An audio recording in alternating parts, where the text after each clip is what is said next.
আমাদের দাবি কিছুটা আংশিক পূরণ হয়েছে। আমাদের অলরেডি হচ্ছে কিছু পুলিশ ফোর্স দেওয়া হয়েছে এবং কিছু আনসারের সদস্য ভাইরা ওরা এসেছেন, ওনারা আমাদের নিরাপত্তার জন্য কাজ করবেন।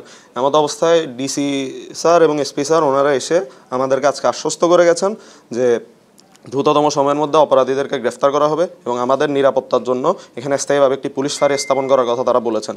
আমরা তাদের জেলার সর্বোচ্চ পর্যায়ের কর্মকর্তা ওনাদের আশ্বাসের প্রতি আমরা সম্মান জানিয়ে এবং জনদুর্ভোগের কথা চিন্তা করে, কক্সবাজার পরিস্থিতি আপনারা জানেন, বন্যার একটা পরিস্থিতি চলছে, সব কিছু বিবেচনায় নিয়ে আমরা চিকিৎসা সেবা দিতে আসছি। আমরা কিন্তু মানুষের বিপক্ষে নই। এই ক্লিয়ার মেসেজটা হচ্ছে জনগণের কাছে পৌঁছাতে চাই।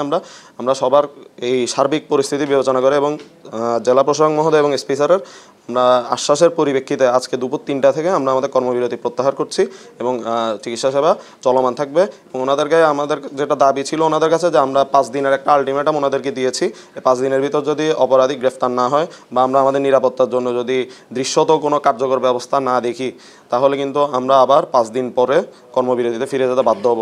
সবাই জানেন 2 জন অপরাধী ধরা পড়েছে, আরও বাকি অপরাধী ধরার প্রচেষ্টা চালানো হচ্ছে এবং নিরাপত্তার ব্যাপারে ওরা আমাদের বলেছেন আমাদের একটা স্থায়ী একটা পুলিশ ক্যাম্প হবে এবং এর আগেও মানে আমাদের এখানে আর্মড পুলিশ 6 জন এখানে আমাদের ডিপ্লয় করেছেন, 4 জন আর্মড আনসার ডিপ্লয় করেছেন এবং আমাদের সিকিউরিটি গার্ড 6 জন প্রাইভেট কোম্পানি আছেন।